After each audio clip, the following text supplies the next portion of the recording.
The packet came from Mia, his fiancée, her scribble brief, almost sorry. She noted she'd stumbled on these in a joint app on Jake's device as he prepped that morning. Said she was clueless about the scope. Nowhere else to go. I wasn't sure on trusting her, but the pages yelled plenty. Line items, projections, schedules, a tidy rundown labeled ongoing backing from Sarah. Forecasted infusions for Jake's next creative pivot. A push for a pricier vehicle swap. A roadmap to a proper mansion with a deposit I was supposedly fronting. Figures were ballparked but solid. Folks had hashed it out meticulously. Planned it. And the side notes in that flowing, precise pen? Evelyn's without doubt. I wasn't merely the tough one. I was her blueprint for cash flow. I lingered there ages, palms pressed to the cool marble, breaths heaving like post-sprint. The party jab was a smack. But this? A calculated stab, structured, a setup I'd entered blindly at birth. For once, no tears or rage. I was sharp, unclouded, dialed in like atop the exec tower nailing a multi-million pact. Come 6 a.m., I brewed tea strong, tart anchoring. Settled at my workstation. I started unraveling the money web I'd propped up forever. First move, logged into banking, spotted the auto draft for Jake's loft for $1,000 monthly. Enacted it. Prompt confirm, hell yes. Truly, for the first time. Second, phoned my insurer, yanked Jake off as driver. Then kicked off selling the hybrid he tied to his persona. 0 payments from him, ever. Third, swapped all joint logins, cut ties to accounts apps, bills. Perks he'd snuck onto through time. Fourth, shot the backing outline to my lawyer asking for a structured payback deal. A crisp, business-like paper tallying Jake's dues. A solid trail of what I'd quit overlooking. Hitting send, a knot unwound in my gut like gulping air after a deep dive. Soon the alerts piled in. One after another, nonstop. Jake first, then Evelyn, then Ken silent for ages. You killed my rent draft. Right as we're packing for the trip. Sarah, mom's wrecked. Ring her, you're shaming us all. Each ping welder, dripping privilege. No replies from me. Instead, one blast to the fan thread, a snapshot at the backing dock. Evelyn's tidy scrawl and Jake's eager marks. Then flipped my device screen down. Quiet dropped like a veil. By midday, my work phone buzzed. Not personal the line for big closings or bosses. 2 rings, then, Sarah here. What's this mess? Evelyn's tone quivered with edge. Morning, I chirped casually. Drop the attitude, she barked. Your brother's crushed. Mia's folks are prying. See the wreck you've made? The wreck I made, I echoed. Odd choice. You leaked personal stuff, she seethed. Shamed us, didn't draft it, I countered. Shame bites when it's earned, pause, her breath's audible. Family sticks, she shifted, gentle, coaxing. You're the tough one. Jake's always craved extra lift. You get it, craved? I asked, or demanded. He's got depth, Evelyn murmured, you know. And I'm steel. I shot back. So, you rigged it all on me? Her poise splintered. Can't pull this, Sarah, we brought you up. Nope. I cut in, steady and pointed. You groomed a fund. Groomed a yes machine. Now hear no. She drew breath like the floor vanished. Bail now. She trembled, and you bail on us. I waited. Once, it'd shred me. Now, pure release. Not bailing, I said. Ditching a part one never signed for. A stifled sound, maybe shock, maybe tears. You'll rue it, she breathed. Nah. I replied, I rue the delay. Hung up soft no bang. Just a neat snap. Done. That evening, I headed to the resort where Jake and Mia lounged pre-getaway. Word must have spread cause he stormed the entrance, tie loose, eyes red-rimmed. No way you snagged the ride, he wailed. It's mine. My network counts on it. Hand extended. Keys, he balked, sobs rising. You're heartless. Nope, I said. Over. Mia edged up behind, regret plain. Warned him, she whispered. I dipped my head. Watch your back, Mia. Jake fumbled his bag, jammed the fob my way, reeling like it winded him. Onlookers from the foyer gawked. Whispers here, averted eyes there. Didn't faze me. I sauntered on, from swinging, like catching the shine. Not payback. Balance like my first real stride in Ian's. As the doors shut, it dawned this closed no old clan. It launched the one I'd build. Days later, the house I'd offered, then pulled back, sparked fresh purpose. A coworker shared about her son and his spouse, both teachers juggling long hours, craving stability close to schools. One rented it cheap, below market. Their thanks rang true, unlike the old grabs. Real, warm. The hybrid idled in my spot, minus the flair. Took it for a spin one weekend on, breezin', scrubbing Jake's colongos. Home again, I hit the deck with tea. Steaming this time. The skyline shifted expansive, roomy, like breath came easy. No more tough or dutiful tag. Just a lady who dropped the burden. The hush wasn't void. It was all mine.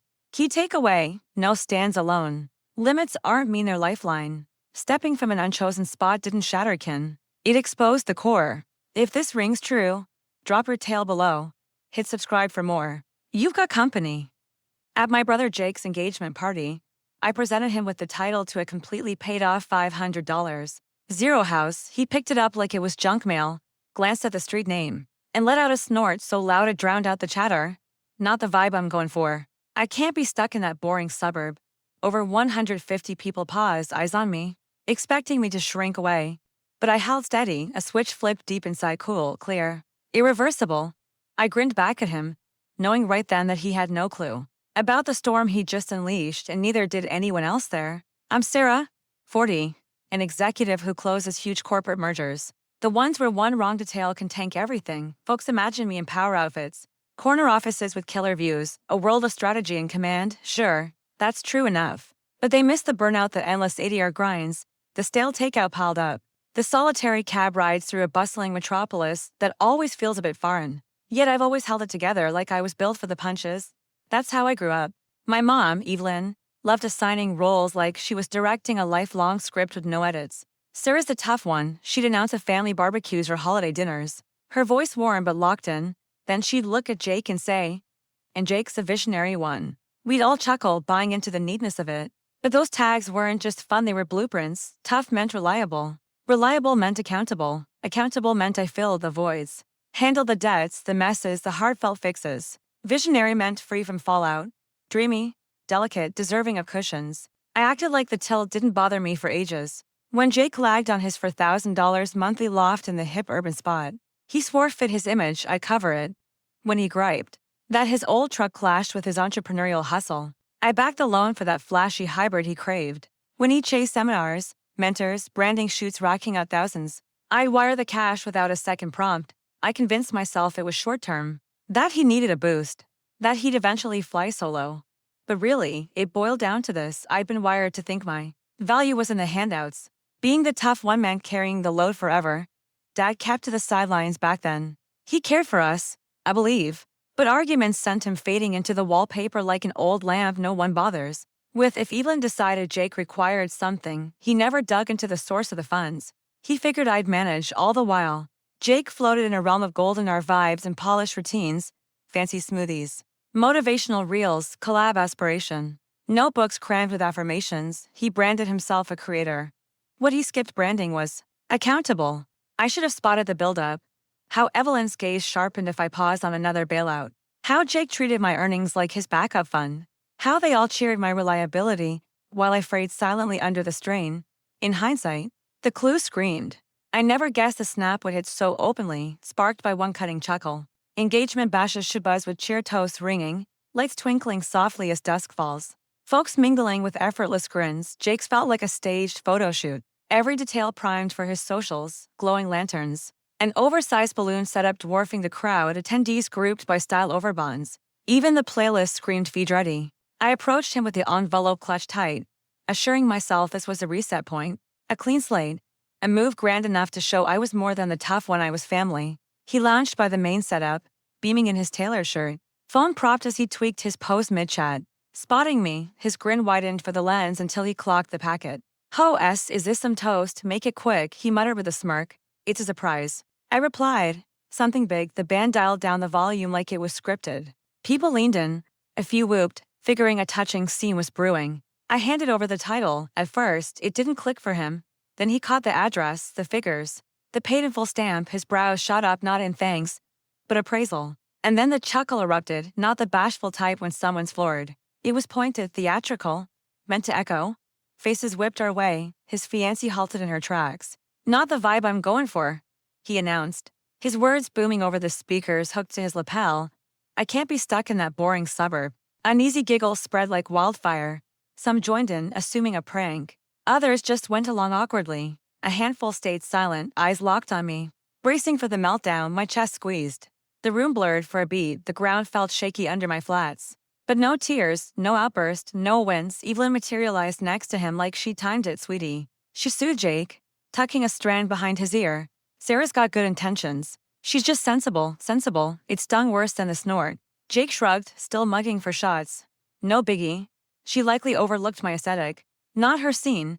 Evelyn bobbed her head in pity as if I were invisible steps away right then. The crush of every bailout, every favor, every swallowed gripe to keep harmony slammed into me. And something cracked loose. A sharp split, a hushed tear. I eyed my brother, my mom. The crowd poised for my crumble. But I grinned instead. Not their anticipated one, the kind signaling I'd finally grasped the game, and my next play. I eased from the spotlight as the tunes ramped up, feigning interest in the decor, while steadying my pulse. My fingers trembled, but not from grief, it was like a gradual, warm glow of insight flooding my core. Asterisk I got midway to the doors when quick footsteps echoed behind. Sarah. Jake snapped under his breath. I pivoted. He hovered by a tower of desserts, tie askew. Glare fierce.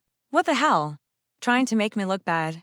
It was a present, I said evenly, a present. He scoffed bitterly. In that dumpy area. Did you check the views from those windows? It'd wreck my posts, and you dropped it publicly, you get my style. Why tank me? His rant splashed like ice. Tank? That's his take, before I could fire back. Evelyn glided over, jewels sparkling, tone laced with rehearsed charm. Kids, she hushed, not here. Then to me, softer, Sarah? Hun? You know your brother's got a tender side. He's got the best heart, tender. That old tag again, a nudge that my emotions were extras. His holy, heading out, I stated. Evelyn's grip latched my wrist soft on the surface, firm below. You're staying, she murmured, beaming for onlookers. Don't get petty over a bruise, there it hit. The phrase slicing 3 years of programming like butter. Petty over a bruise. Not for the public slapdown, not for him scoffing at a game changer, not for bankrolling his world endlessly without a nod. Nope, for daring to react. I eased my arm free, measured, leaving, echoed and finished. No pause for backlash, I strode through the fancy entrance, the evening breeze chilled my skin. My steps ringing firmer on the stone, at the coat check, I halted. One idea pierced the haze, the ride, the one I'd guaranteed, the one he flaunted like a trophy. I signaled, the attendant rushed up. Pull around the hybrid coupe in my name, I instructed. Not his, he hesitated, puzzled, then complied for the first time that evening. My lips curved up. Not courteous, not placating, a crisp, keen grin like sealing a powerhouse negotiation. Back at my place, the space seemed denser than normal. I flicked on a light, ditched my shoes, headed to the fridge. That's when I noticed it, a packet. Pushed beneath the door, my name in a wobbly hand I recognized. Inside, files, spreadsheets, outlines, and a message that froze my pulse abruptly. The party sting paled, far from the deepest cut. I laid them out on the island. The fridge's low buzz, the sole noise in the quiet. Asterisk.